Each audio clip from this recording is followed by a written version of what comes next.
Good afternoon. Welcome to the Heritage Foundation and our Lewis Lehrman Auditorium. We, of course, welcome those who join us on all of these occasions on our heritage.org website. Would ask everyone here in-house if you'll be so kind to check your cell phones to see that they've been turned off. It will be appreciated. And, of course, we will have question and answers following our guest's remarks today. There will be a microphone passed, which we do appreciate you using as well, so our internet viewers and those in the future can hear what you've actually asked. That is, of course, presuming you, as Alex Trebek would say, make your question in the form of a question. We will post the program within 24 hours on our website for everyone's future reference as well. Hosting our discussion today is Hella Dale. Hella is our Senior Fellow for Public Diplomacy in the Douglas and Sarah Allison Center for Foreign Policy Studies. Her work focuses on the U.S. government's institutions and programs for strategic outreach to the public of foreign countries, as well as more traditional diplomacy. She is a media fellow at the Hoover Institution at Stanford, serves on the Board of Visitors of the Institute of Political Journalism and the Center for Free Inquiry at Hanover College in Indiana, and she is also a member of the Council on Foreign Relations. Please join me in welcoming Hella Dale. Hella?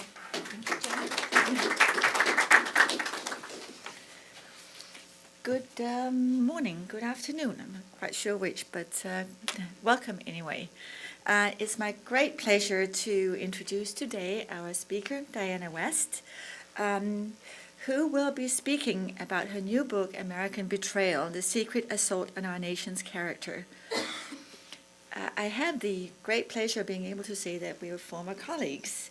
So this means a lot to me to host her today. Diana West is one of the most notable writers and commentators of her generation.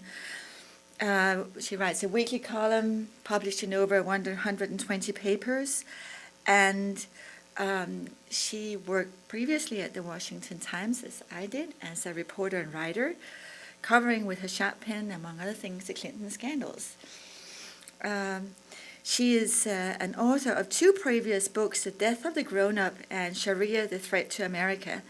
She's also currently the Washington correspondent for Dispatch International, an internet newspaper devoted to expression of freedom. I must say, for the kind of topics that Diana covers, which are universally so depressing, she is one of the most upbeat people I know. So this is a powerful combination. In American Betrayal, Diana explores how and why this country so willfully has blinded itself to threats from abroad, the threat of communism and the threat today from violent Islamist extremism. She delves into the psychology behind that, the history behind it, and her book has already received lavish praise for its insights. Stan Evans, who is quoted on the cover here, calls it a must-read for serious students of security issues and Cold War deceptions, but really for anyone who's interested in the psychology of the American character and of threat denial. So I will welcome Diana to take the podium and hope that you all will enjoy her talk and pick up a book on the way out. Thank you, Hella. It is a great pleasure to be introduced by you, and thank you for the generous introduction as well. Hella didn't mention that this column that you referred to actually was started by Hella, who gave me the opportunity years ago, I think about 1999, to begin writing my column for the Washington Times, and is now syndicated. So I want to thank you for that. And that's how far back we go. I don't normally read from my own work. I'm not a poet, I'm not an actress, but I do want to read because of where we are, right here at the foot of the Capitol and a stone's throw from Union Station. I would like to read just the opening paragraph of my introduction to my book, which is called The Beginning, and you'll see why in a moment. Sometime in 1934, two men got off separate trains at Union Station in Washington, D.C. They had arrived in the nation's capital to fight on different sides of a war. It was a war few Americans knew, or even now know, was raging all around the capital. One man in his early 30s had come to expand the reach of the secret communist apparatus already entrenched inside the U.S. government. The other man, age 60, had come to expose it. The name of the younger man was Whittaker Chambers. Later, he would become the most famous ex-communist to bear witness to the conspiracy he had served. The older man, William A. Wirt, would die in obscurity. Now, of course, we are right a stone's throw from Union Station, and indeed, as I came through this morning, I thought of this vignette. I always do. These two men, they arrived in Washington on different days, the same season, it seems, early, the first half of 1934. And the two vignettes here, one of the conspirator on one hand, and the man who came to expose the conspiracy, in many ways set up the thematic structure of my book.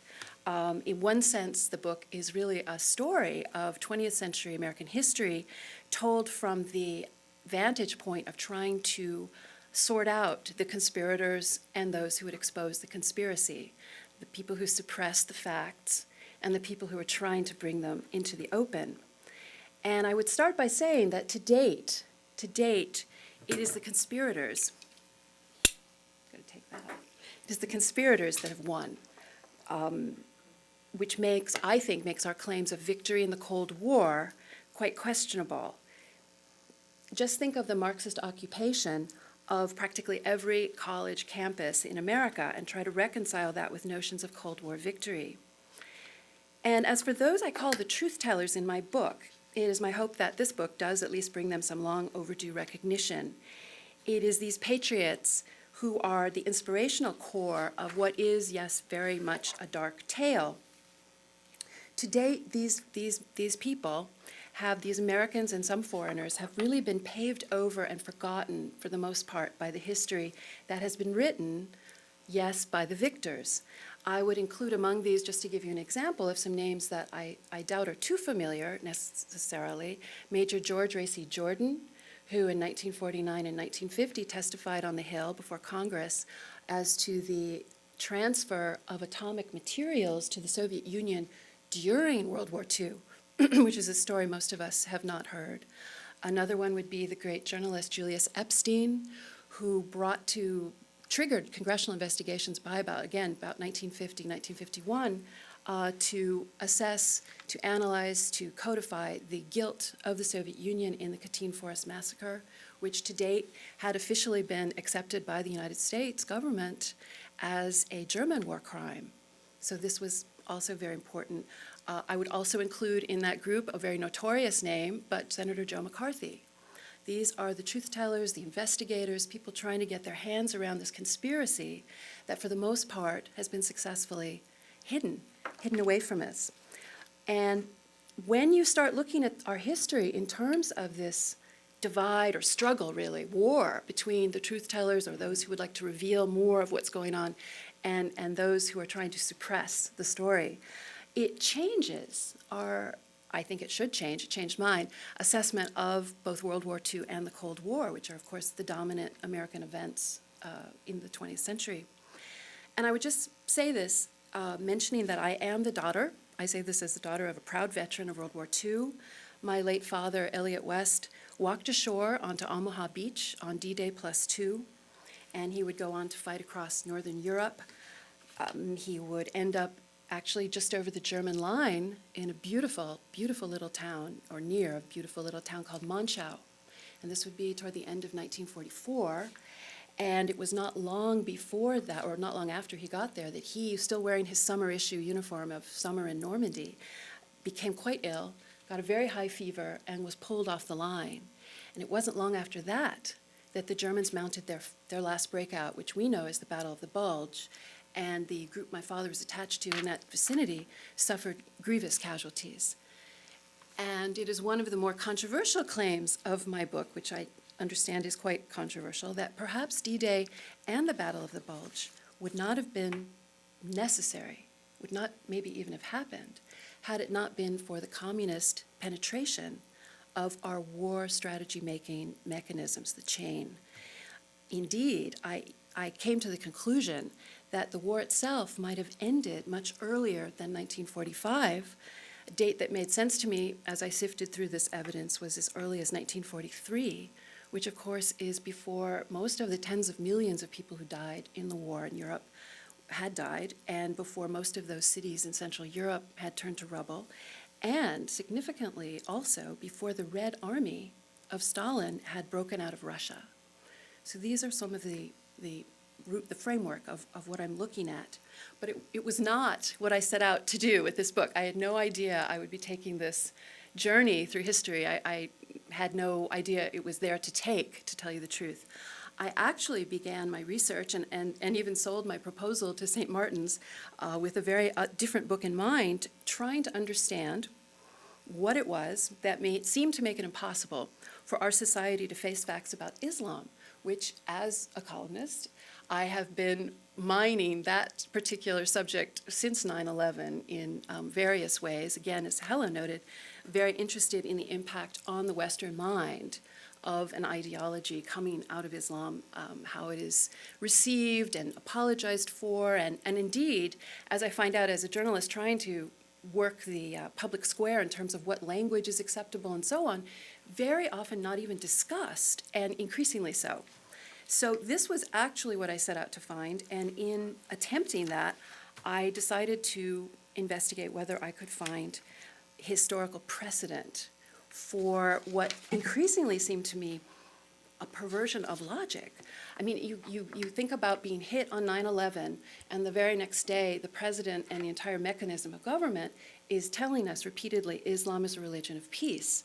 And therefore, or thereafter, all the facts that are truly permissible and become the fallback positions in the public square all seem to be in support of that particular statement, which more and more struck me as an ideological statement more than a statement of fact once you start investigating Islamic history, the culture that grows up under it of non-Muslims living under Islamic law, things like that. Across continents, across centuries, the evidence is striking that Islam is not actually indeed a religion of peace, but this has been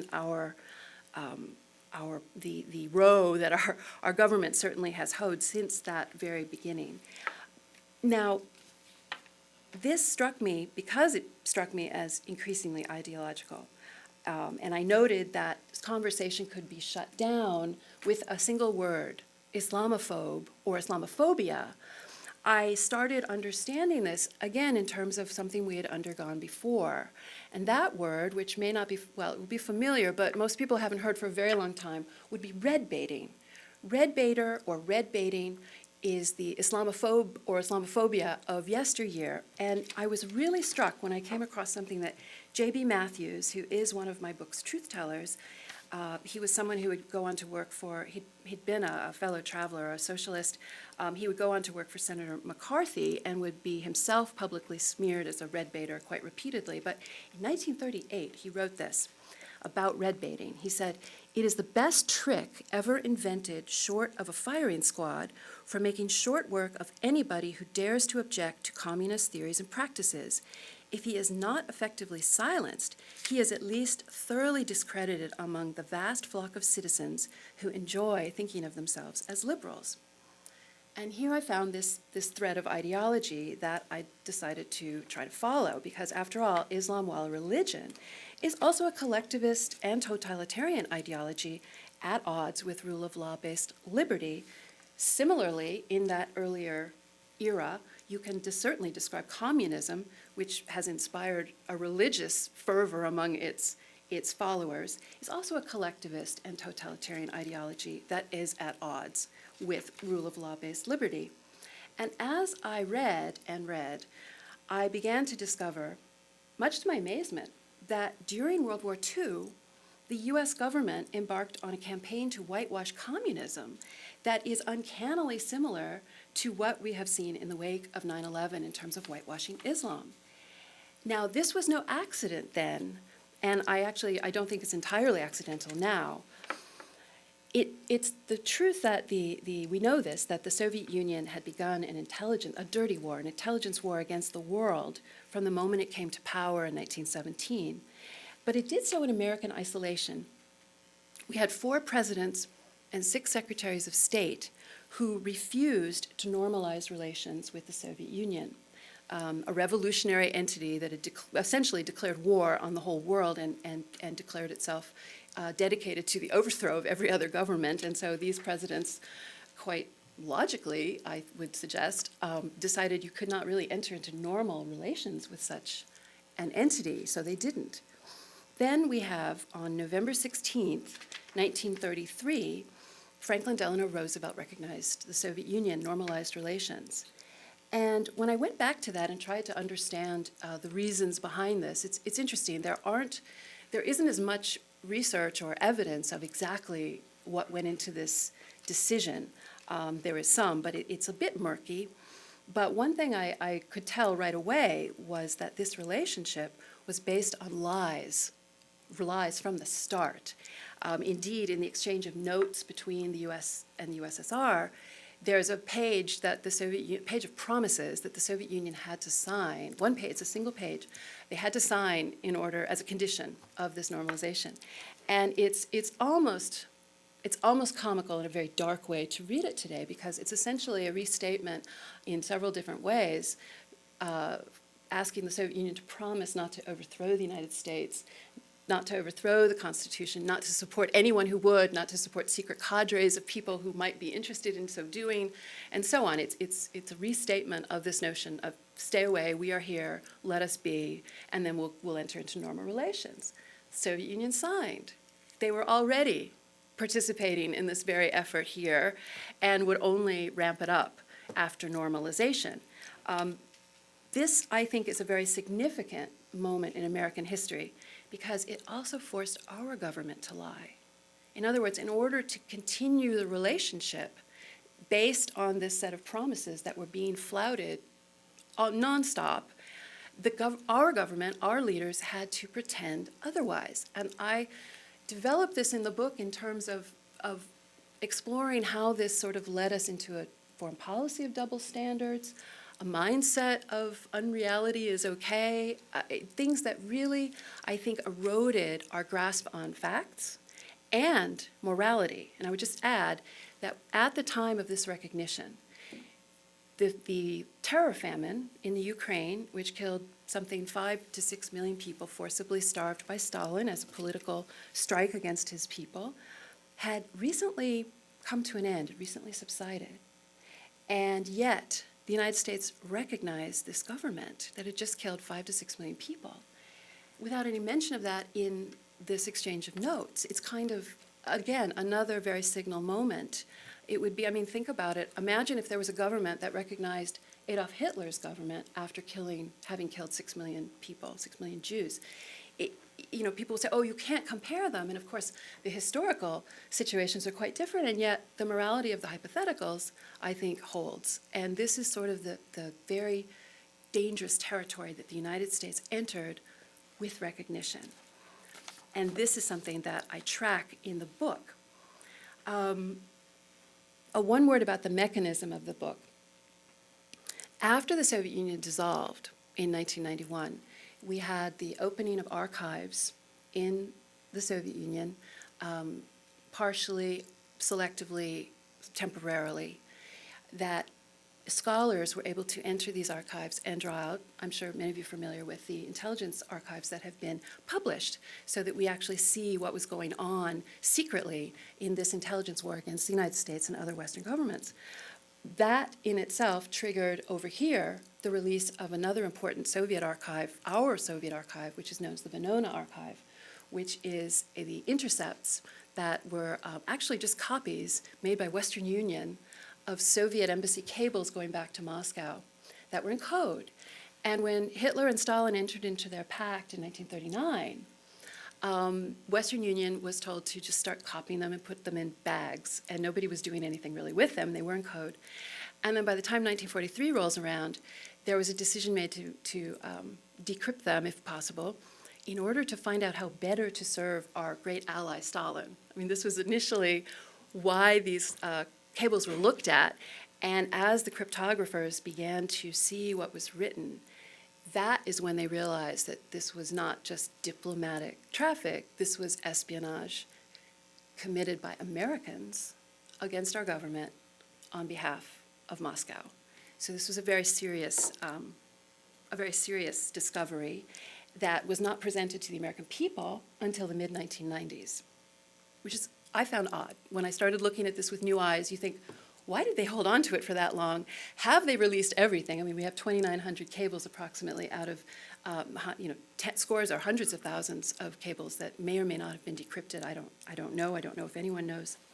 So we're looking at this, and now at this point, the scholars have touted up about hundreds of agents who were in place in the 1930s and 40s, something around the line of 500. So we're not looking at one Aldrich Ames, and we're not looking at 5 magnificent Cambridge spies led by Kim Philby. We're looking at hundreds. And some of them were very, very highly placed indeed. At a certain point, as I'm reading this, trying to make sense of this, with this new idea of trying to understand what had happened to us, it suddenly strikes me there is a point at which penetration is so dense and so targeted, so strategically successful, that it is no longer penetration, it becomes a kind of occupation. And I played with this idea and became increasingly convinced of it, the height of the penetration, the spread of it, the targeted nature of it, not necessarily in terms of stealing secrets. People mostly think of espionage as stealing bomb plans and stealing battle plans, things like that. Influence is the real game that becomes of interest here, particularly in dealing with the mind. So this becomes a point of, I think, strategic occupation. That is something that, again, begs us, I think, begged me in any case, to look at our history again and trying to understand it. Is it possible that American strategy, war strategy, was actually Soviet war strategy? Was there an overlay that we can observe? So this is what I go through in the book. And again, noting the parallels with today, I found that even as I was reading and writing about current efforts, for example, in the Justice Department, in the Department of Homeland Security, and the Pentagon, to scrub, for example, anti-jihad training materials, to fire and punish even, retrain, re-educate jihad trainers and so on, which has been in the headlines over the past couple of years, I found that there's a historic parallel. We had in 1943, in the spring, the foreign minister of the Soviet Union actually presented the American government with a list of anti-communist officials that Stalin wanted purged from the State Department. Now, first of all, you have to get over the shock that there were anti-communist officials at the State Department, but there were. There was quite a well-informed Soviet realist, really, who were there, who'd been following it from the beginning, who'd been collecting documents and so on. Those documents, those libraries were also at a certain point scattered or destroyed or had to be retained by other officials sort of surreptitiously. And you had, for example, a man named Loy Henderson, an anti-communist official at the State Department, who was a great student of the Soviet Union by this point.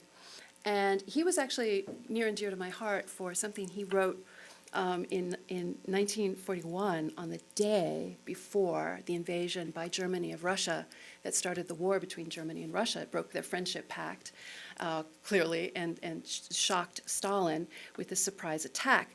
The day before this happened, everyone was really expecting it. And indeed, he was writing a memorandum that was offering a contingency plan in the event that Germany attacked somewhere along the Russian front and that Stalin's government fell. And he writes, I can imagine him in Foggy Bottom typing this out, this sort of earth-shaking notion that he recommended that the United States not recognize a Soviet government in exile and do what it could to encourage the rise or the establishment of a non-Soviet, non-communist Russian government in exile or after the war. And he's working through this memorandum. And as I was reading about it, I suddenly realized that I had never even thought about that. I had never even entertained the notion that anyone in the government was even entertaining this notion that Stalin could fall, the world could go on, the war could go on. It was sort of a sort of parting of the clouds in the sense of feeling that I too had been conditioned in this way to believe, as people at that time were, that Stalin had to be supported, that this had to go on, that we had to work in concert with the communist regime. So it was kind of an interesting moment. Loy Henderson was sent to Iraq. just to finish out his time. Iraq was not a hot spot at the moment. So while all of this was going on, we also saw the purge of the records and the educational materials. And the US government was also lying about the nature of communism and being compatible with democracy, which again, we hear the same things today with regard to Islamic law being perfectly compatible with the freedoms we have under our Constitution. So these parallels are quite resonate throughout. And so as I tried to piece this together, it suddenly struck me more and more that this victory we all claim and regard, and certainly I have all my life, along with everyone else, as this very shining moment in American history, maybe we had been played. And indeed, yes, Hitler had been defeated, but maybe we should start acknowledging the fact that Stalin had supplanted Hitler.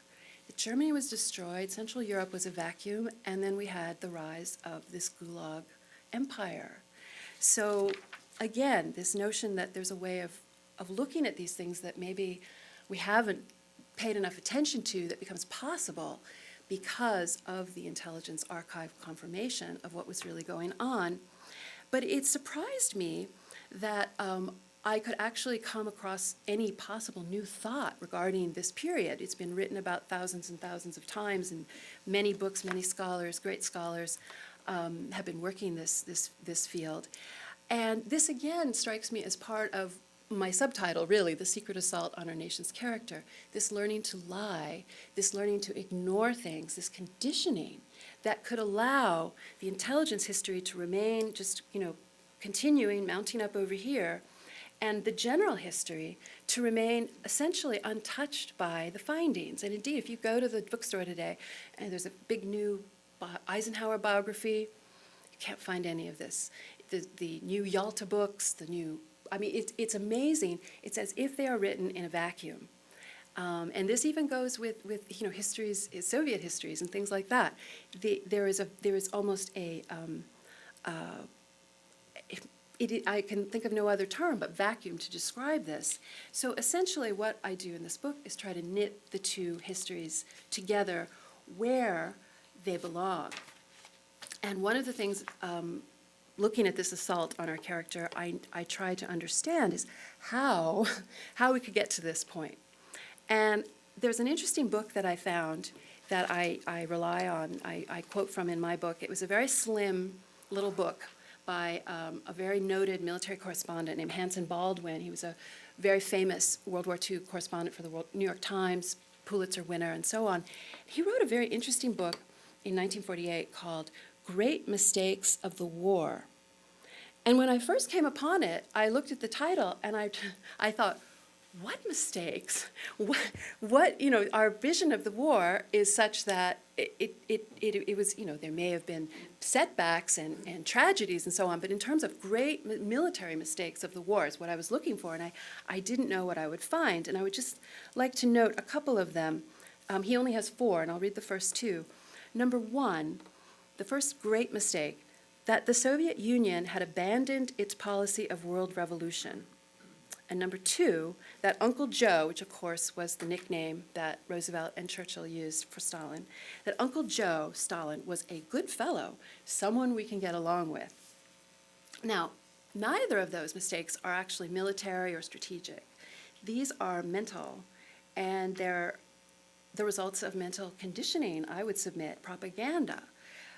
Pro-Soviet propaganda, or, looking at the penetration question, just plain Soviet propaganda. We had complete censorship during the war, on war, and you actually had a censorship bureau set up in Washington called Office of War Information. And what I find from the great intelligence scholars is lists and lists of agents in the Office of War Information. It goes on and on. I tried to pull everyone who wrote on that, I tried to pull into my look at this, my analysis of this. And again, is it just pro-Soviet propaganda, or because there were so many out-and-out agents pushing it, do we call it Soviet propaganda? There is a difference, and again, it is this notion of a subversion of our national interest. So the American people were told that the Soviet Union had abandoned its policy of world revolution. False. They were told that Uncle Joe was a small d Democrat. FDR even gave a speech to the American people claiming that there was religious freedom in the Soviet Union. Obviously false. And again, does this sound familiar? It's sort of like we hear these things, we hear these ideological statements from our government today. And in terms of whether we're told jihad is personal struggle and not global conquest, or the compatibility of Islamic law with the Bill of Rights, for example, things that logically don't make sense, just as it did not make sense in this earlier period. And another thing that I found striking was there was an episode, which is one of, I found it just an electrifying find. I ended up looking into researching the anti-Nazi German resistance, which I think to most Americans would sound fairly oxymoronic, because I certainly had never heard of such a thing. Tom Cruise made a movie, Valkyrie, a few years ago that I think probably was the first inkling that there was such a thing, and I bet a lot of people going into those theaters may have thought it was total fiction, because it just doesn't compute with our notions of collective guilt and unconditional surrender and the guilt of the German people. I found that there actually was a very significant, highly placed anti-Nazi German resistance that even included the intelligence chief under Hitler, Admiral Canaris, who not too long ago was actually made a righteous Gentile by Yad Vashem for helping to get some number of Jews out of Warsaw. So there's a real McCoy evidence for you of good intentions there. And there were generals, and there were churchmen, and there were business leaders and political leaders in different phases and in different groups, overlapping or not, were very intent on reaching out to America and Britain. And again, getting back to this notion of Soviet penetration, they would always come up against a wall of a Soviet agent or a Sovietized policy. For example, there was in 1942, the American Berlin bureau chief, a man named Lochner, came home with instructions from a mutual friend of his and Roosevelt's as to how to reach this nascent resistance, how to have a secret code to talk to them, suggestions of what Roosevelt might say to talk about what kind of Germany he wanted to see take shape after Hitler. You give this notion of after Hitler and so on. Anyway, he had a lot to say, and he was a man of note in the world. He was an important journalist of the day and had this mutual connection. He could not get through to Roosevelt at all. And you look at that, and there was a back and forth that he wrote about in his memoir. But what I found in a footnote, which was written about 1969-70, or maybe even earlier, but it was some decades ago, before we have the Venona and the other archival confirmation, that one of the places where, in this case, the buck stopped in a very bad way was on the desk of Lachlan Currie at the White House. Lachlan Currie was a Soviet agent. Lachlan Currie apparently was the man who blocked this particular vector going in toward the White House. It's very concerning. Another one on the OSS desk, in the OSS, on the German desk, was another Soviet agent named Franz Neumann, who also would be one of the co-founders of the Frankfurt School. This was another place where the gatekeepers can stop things. There were other attempts like this and other places where you find the brick wall go up, and it always was for the same reason. There was something wrong with this German group. They were anti-communist. And there were just enough communists here directing policy or just influencing policy, shaping it, moving it along, that became their reason for being utterly rejected and ignored and disappeared from our history. So again, I was looking at these kinds of stories, why they disappeared from our history, why the man I mentioned earlier, Major Jordan, for example, his testimony that the Lend-Lease plan, that America supported Russia and China and Britain, but it was mainly Russia in the most significant way, why that Lend-Lease also sent uranium to the Soviet Union during World War II, sent heavy water, sent all manner of tubing, which is necessary for atomic research, at a time, even after a time, when the head of the Manhattan Project, General Groves, had actually placed an embargo on U.S. export of uranium, specifically to keep it from going to the Soviet Union.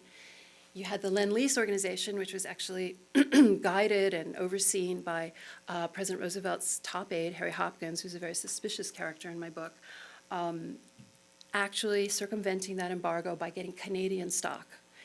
Major Jordan testified to this in 1950. They were able to find the name of the number of the plane, the bill of shipment, and so on. It's absolutely confirmed that we shipped this uranium and heavy water out. He had confirmation of other pieces of his story in the record. And yet, where is he in our history books? You know, we know obviously about the Rosenberg spy ring, another aspect of this. But here we have an American hero putting his hand up to say, "Stop! This is what I saw. I'm testifying under oath. I've been confirmed in most of the points that can be documented in my story." And he disappears from a record. That's what I was trying to pull out. It's a very complicated story, but I ended up with an email from someone who had heard a very long interview. I'm losing my voice a little after all these long interviews. But he wrote to me, when you have a 400-page book, I have actually literally 961 endnotes, partly because my editor said no one's going to believe this unless we have all the endnotes. But someone wrote me a very pithy note and said, essentially, you are saying that all of post-1930 American geopolitical World War II and Cold War history as it has been presented is a fiction.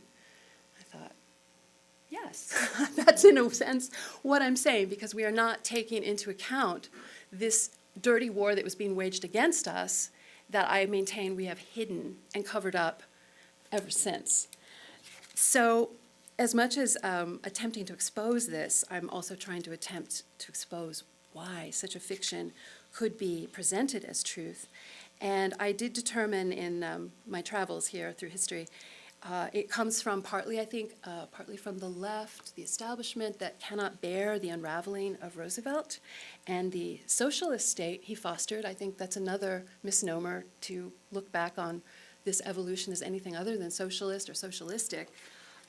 It also comes from the establishment on both sides of the political spectrum, who are very loath to reveal these truths. There's too much complicity at a certain point. When you have maintained silence, and when you have, as I lay out, you have participated in Soviet war crimes, Soviet atrocities, which I maintain we did, first in complicity with, for example, the Katyn Forest, and maintaining their big lie that no, they had not done it. Later, with I don't know how many of you have heard of the repatriation of some 2 million Soviet-claimed nationals who had fled the Soviet Union and were in Europe, mostly Western Europe, during the war, or in the aftermath of the war. And it was American and British troops that returned them very violently to certain gulag, if not death, and very often they were shot right away.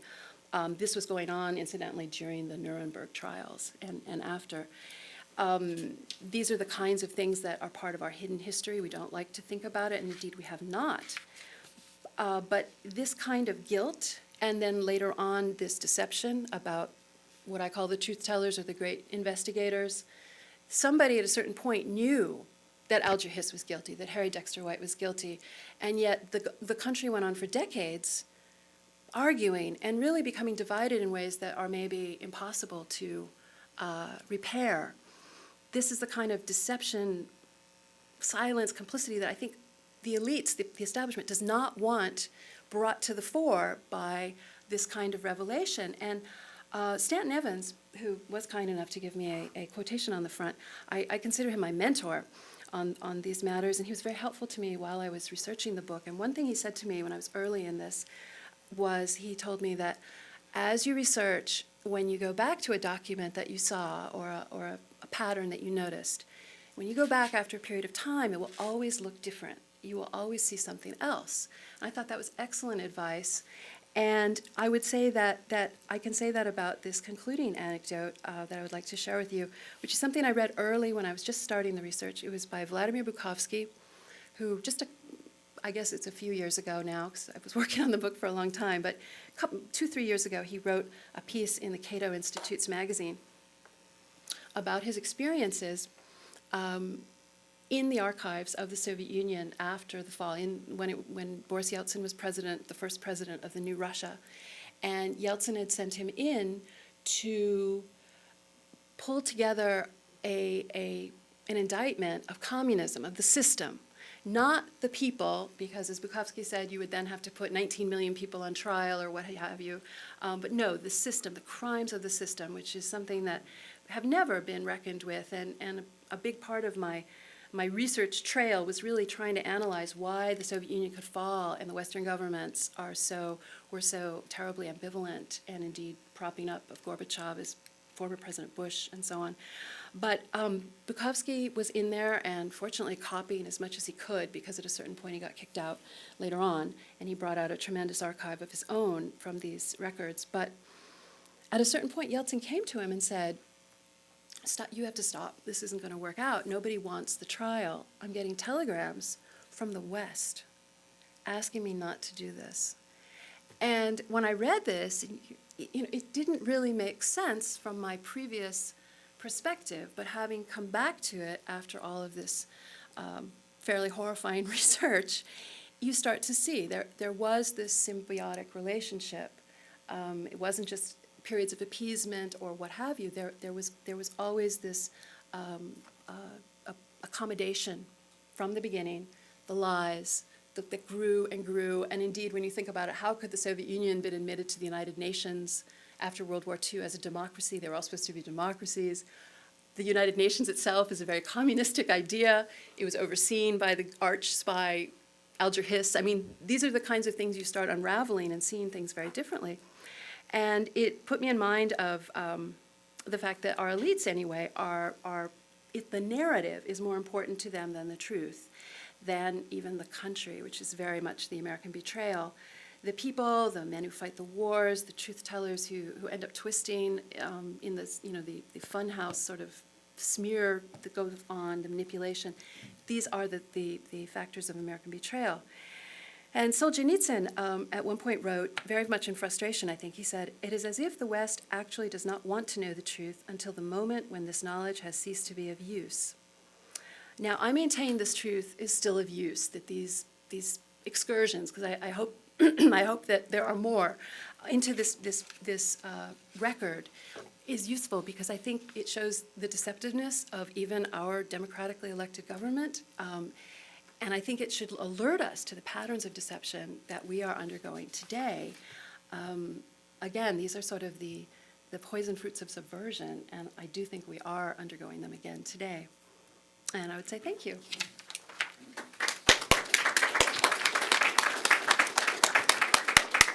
Thank you, Diana. That is a lot to think about. Ooh. I'm going to open this up to questions now. If we have some time for questions, we have a microphone here in the back. If I could just maybe prompt you with a question of my own, which occurred to me as you were speaking. How is it then, I mean, given the level of this deception, given the level of penetration into the American system, how is it that at the end of the Cold War, yes, we were infiltrated clearly by what you describe, and as we all know, but that this country continued and continues to be a functioning, living, thriving, more or less democracy, okay, depending on who's in. I look at it. You see? Yes, but and you compare that to what happened to the Soviet Union. Well, yes. Well, it is in some ways paradoxical, in some ways not. I mean, again, I think that perhaps our Cold Warriors claim victory abroad, where it appeared that the Soviet Union it dissolved. I was very struck by when I look at the EU. Mm-hmm. And the preponderance of EU commissioners who are now in power, who were communists. The sort of convergence theory, I think, is something that is perhaps the end result of this long struggle. I mean, I think it's pretty safe to say we have converged. I think it's pretty safe to say the Soviet Union did not converge, or Russia today, into a rights-based kind of, obviously, country. Convergence was perhaps always the purpose. And I think that when you look at the Cold War, I think we lost the Cold War at home. When you see the amoralism, the multiculturalism, all the isms, cultural relativism, and so on, I think these are all fruits of this struggle, of this incursion of of Marx.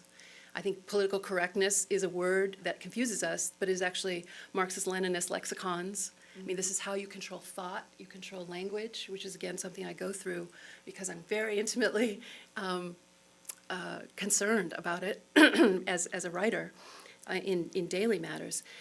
So I think that there are different ways to grade the outcome of the struggle. It's mixed at best, I would say. A mixed result. Mixed result. And again, you know, we see reconstituting Russian power all around. What really happened? There are some who argue, quite credibly, I find, that it was a controlled dissolution that was, Bukowski is someone who talks about this, that was, I think it's Bukowski, that it was, you know, essentially a controlled fall that was very messy and they lost a lot, and yet the KGB remains in power. You know, the elements remain in power. It's certainly a work in progress, none of it's clean, but it's hard to say when you see the, particularly as you see liberty shrinking, even in Europe, which of course always was that battleground of the Cold War for us, primarily, as well as Asia, of course. Okay, well, got a question right here. Please identify yourself. My name is Aaron Buckup, and I'm a blogger with Policy Mike. Thank you so much for your presentation and your book. There's a lot of just tremendous information here. And that said, I kind of look at this as a starting point, like a fresh start where we can take the original sources and the research that you've done and this new perspective that you've painted to really move forward. And I would just ask, what do you see as the next step in taking this information? Where should we kind of be looking towards in taking what you delivered in your book and digging deeper and applying it to our current situations? That's a very interesting question. I suppose that there are sort of action lessons in a sense that becoming aware of these deceptions. I think it's important to see the ideological maneuvers of the United States government in the past and the parallels with today. I think they are quite striking in terms of how the government, even in a free society where we are protected by the First Amendment, at least so far, can control the public square, can shape it. It isn't necessarily controlled, although we are actually seeing the Justice Department moving in terms of shutting down speech in the name of civil liberties. We are actually seeing that most recently in Eastern Tennessee just last week. But in terms of further research, there is tons to do. This is just, you know, one gal's attempt with a stack of books, really, in terms of trying to invert the narrative that Stan Evans calls the court histories. I would say a place that has to be re-examined is the society's almost fetishistic hatred of Joseph McCarthy. I think that is something we need to reappraise because in many ways, because he became the symbol of all the investigations. There were many investigations. I came across a New York Times story that I cannot find, but I know I read it, that said that Capitol Hill, this would be in the early 1950s, was had so many investigations going on that there was no more space. They were in the hallways doing this kind of thing. There were many, many investigations, many of them trying to understand what had happened in the 1930s with this infiltration. McCarthy became the lightning rod, the whipping boy, and I think that given the confirmations, and if you read Stan Evans' book Blacklisted by History, it lays out the record versus the narrative. I think that there is a almost cosmic click that can happen in terms of our reintroduction to more fact-based narratives or more fact-based histories. So I would say that would be where I would like to see more research done and more consideration, because even now much of the scholarship does still skirt around that. Elizabeth Bentley, for example, is another great witness. We know Whittaker Chambers. Elizabeth Bentley was at least as important, maybe more so. She gave us about 150 agents and collaborators' names to the FBI after she broke. And she went to Vassar, and I always think Yale has a statue of Nathan Hale, the spy of the colonial of our revolution. There should be a statue of Elizabeth Bentley at Vassar. You know, but then you think, well, that'll be the day, and I think that's why we're still in this war. I mean, I think that the left, the Marx Marxian left still occupies these territories, and I think that those need to be reclaimed as well. Yes?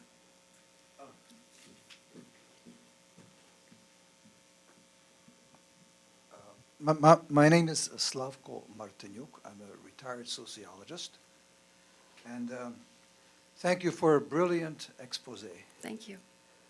I always suspected that there was another version and interpretation of what transpired during World War II, and you were the first one that's brought it all together in a logical, coherent way. Thank you. Now, being of Ukrainian origin, I find it utterly ironic that U.S. recognized the Soviet Union just as the end of the famine of 32, 33 was finishing. Yes. Where you know, nobody knows if it was 5 or 6 or maybe as many as 10 million people have died. Mm-hmm. And it was a famine that was hidden from the world for over half a century.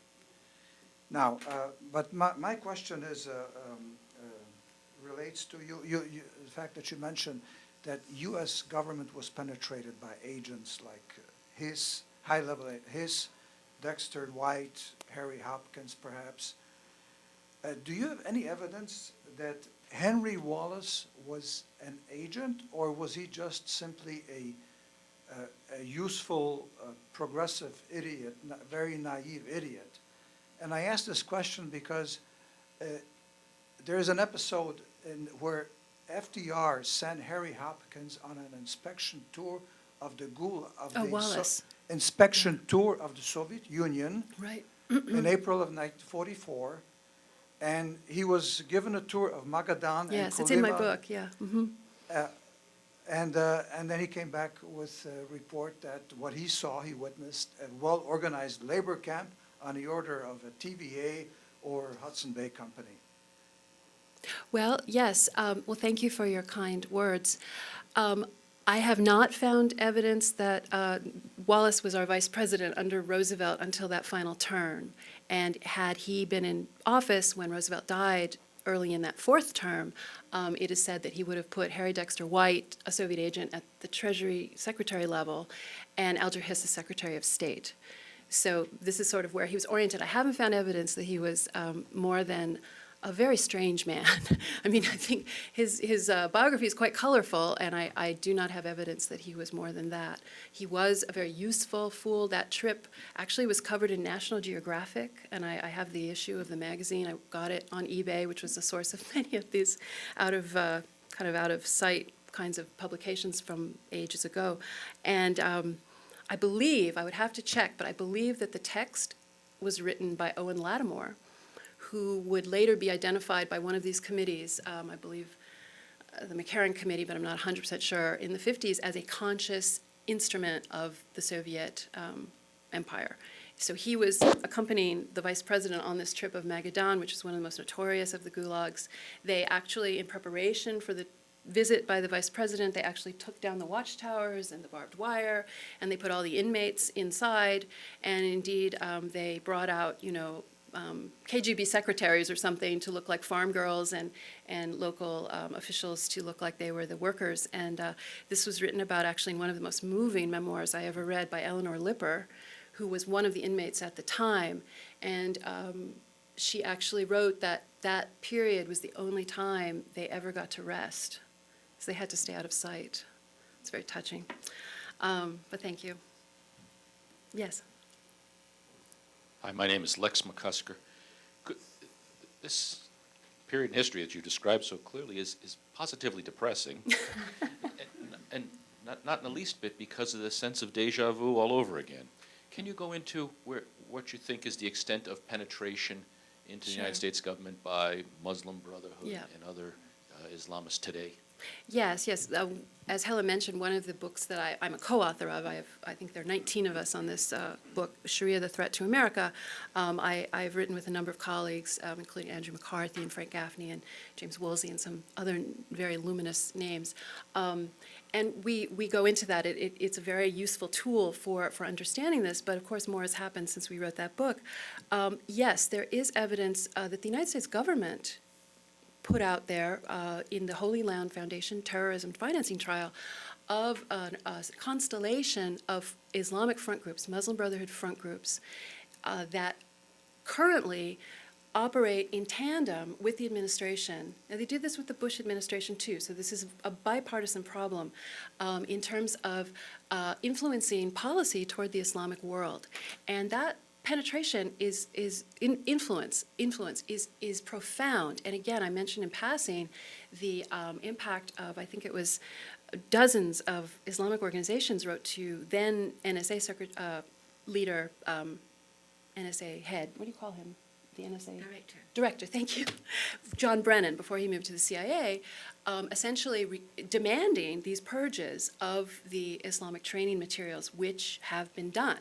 I know some of the trainers who have been purged, and I know what they were teaching, and this is a profound blindness that has been brought to us that allows a Boston Marathon massacre to happen, that permits mosques to promote jihad and support jihad in this country. But in terms of actual names, I found the letters that Representative Michelle Bachmann sent out last summer asking inspector generals to investigate evidence of Muslim Brotherhood penetration in the policymaking chain to be very, very compelling. And one of the people she mentioned is a woman named Huma Abedin, who has been traditional for years and years, one of Hillary Clinton's most confidential aides. And Huma Abedin, who has all manner of access and clearance with our former Secretary of State throughout this entire administration, is someone who comes from a Muslim Brotherhood background. Her parents were involved with the Muslim Brotherhood. They founded a magazine that was bankrolled by a man named Nassif, who is a al-Qaeda financier. The networks go on. He is also, not to be too confusing, but Nassif is also on the board of a Kuwaiti television station that is co-owned by Rupert Murdoch and Prince Al-Walid bin Talal of Saudi Arabia. I think the Saudi penetration is another vector of our media with the Saudi ownership, part ownership of News Corp, or whatever it's called right now. So we're looking at a multi-layer problem. You have representatives from Islamic Society of North America, Muslim Brotherhood Front, who regularly have, throughout all these years, been offering advice on all manner of security measures. You've had a man named Kifa Mustafa, who is a CARE operative, a Hamas operative, who was actually given admittance to the National Terrorism Training Center and installations connected with other intelligence as part of outreach. And I actually had the opportunity, which I did put in this book because it was so bizarre.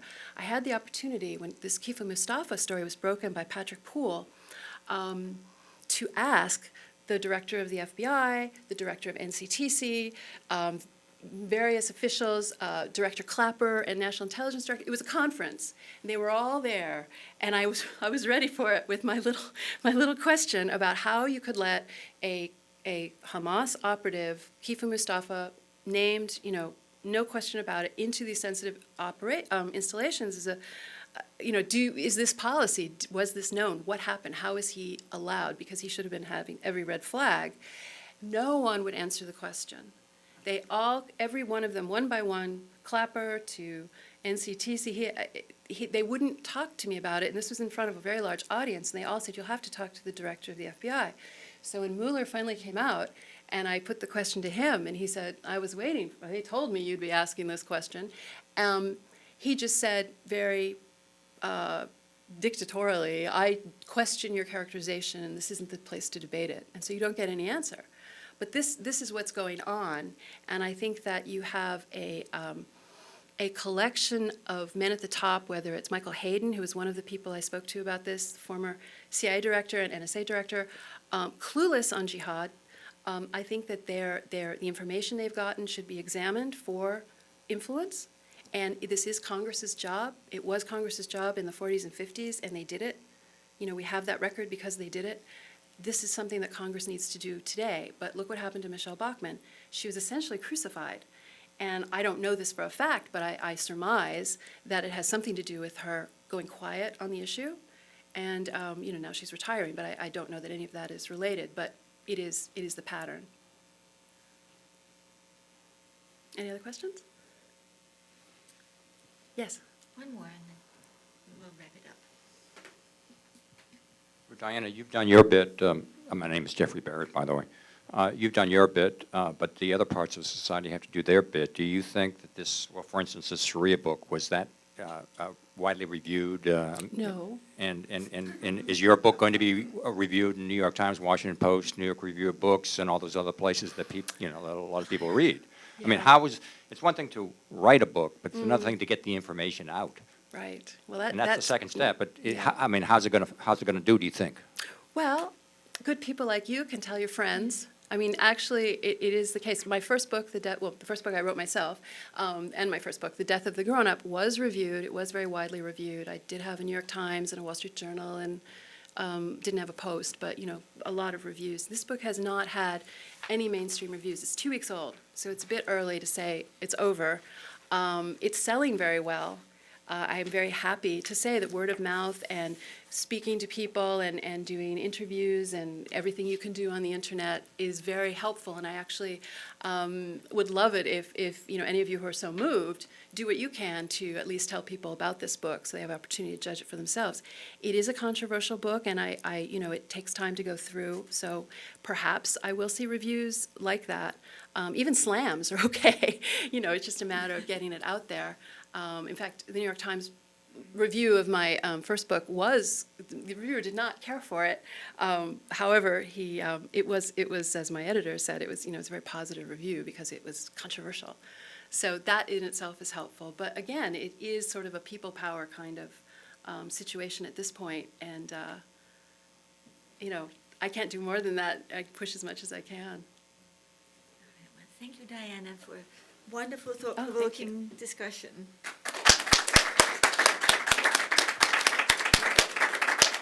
And the book, as you know, it's available for sale outside. And I believe we might also have some sandwiches. So if you want to stick around and get a book and a sandwich, please do so.